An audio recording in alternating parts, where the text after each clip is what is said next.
I'm the animal control supervisor with the city of Sioux Falls, and just wanted to talk a little bit this morning about keeping your pets safe during fireworks this weekend. Not only fireworks, but also the parades as well. So the number one thing is just to try and keep your pets away from the fireworks. Some pets are really good about loud noises, but other pets are not. Even some gun dogs that you expect to be a good hunter dog turn out to be not so much and very shy around loud noises. So number one is knowing your pet and knowing what your pet can handle and can put up with. So pets are very sensitive to loud noises, to bright lights, and to the strong smells that burning fireworks often put off as well. So just be careful of that.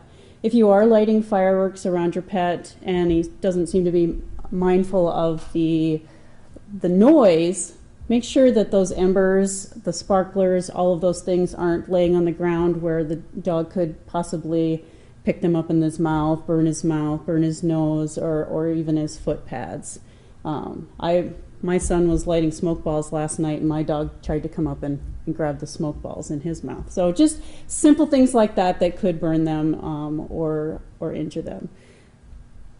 Speaking of picking up the smoke ball, they could also, if they do ingest it, those are poisonous to dogs. And to keep a very good eye on them so they're not out there picking these things up. If they do, call a poison pet hotline or call an emergency veterinarian or your own veterinarian and see what you need to do. Our biggest concern also is if your pet runs away, if you take them to fireworks at somebody else's house or even in your own backyard and the fireworks start going off, if your pet runs away, what do you do? So number one, you would want to call Animal Control at 367-7000. But think ahead before you ever take your pet to any place like that. Make sure it's up to date on its license, city license. It has some sort of tag affixed to its collar, like its city license. But also microchipping is a great idea. That always goes with your pet. They aren't able to slip their collar then or slip their identification. So if you do have your pet microchipped, make sure that your information or your contact information is up to date with the microchip company. If you need help scanning that chip or scanning your animal to see if it is chipped, go to your veterinarian, go to the Humane Society, or check with Animal Control at 367-7000. We can scan it, run it, see if your information is up to date. What we would really recommend, though, is for you to just leave your pet at home during the fireworks. Leave him at home, put him in the basement if possible, in a nice quiet room, close the curtains, put on some white noise, maybe your favorite Netflix show that you watch together or some radio station that it might like.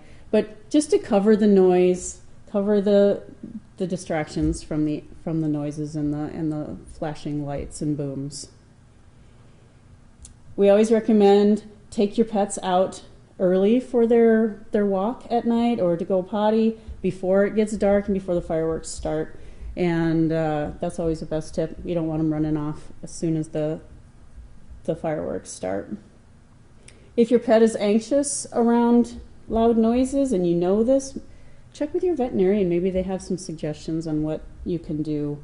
There's weighted vests and that sort of thing, pressure vests that often help some animals.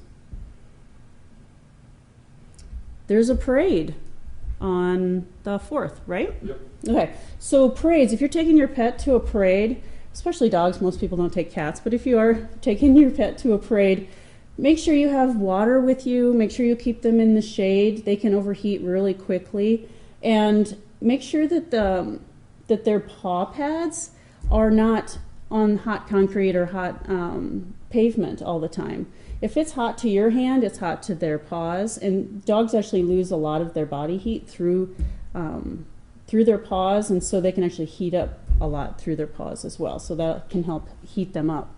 So just shade, water, and watch their feet. Again, loud noises, fire trucks. I'm not a big fan of the sirens at parades, and some animals aren't as well. So just make sure that you have them chipped, have them collared, have their tags on. And oftentimes, dogs may get a little bit overwhelmed being around a lot of people. They might get stepped on and turn around and bite somebody. You don't know what's going to happen. It's fun to take your animal to a parade, but it's often not as much fun for them as you would like. So just some things to think about before the weekend comes. Please don't leave your pet in the car. Just leave him home where it's quiet. Again, if it's 80 degrees outside and your pet's in the car and it's not running with the air conditioning on, it only takes about 10 minutes to get to the temperature where it's dangerous for them. Some tips from our animal control officers, things that they have seen in the past that we don't want you to do. If your dog is left in a fenced-in backyard and it's never escaped before, it might escape if it hears something like fireworks. So just be thinking about that. Don't put a leash on your animal inside a kennel. We've seen bad results from that. And then also, if you leash your dog in the backyard, make sure that its chain or leash is far enough away from the fence so it doesn't try to jump over the fence and then get stuck on the edge, hanging from the leash. So our best advice, inside the house in a quiet spot with some quiet ambient noise going on. Any questions? Okay, great. Thank you.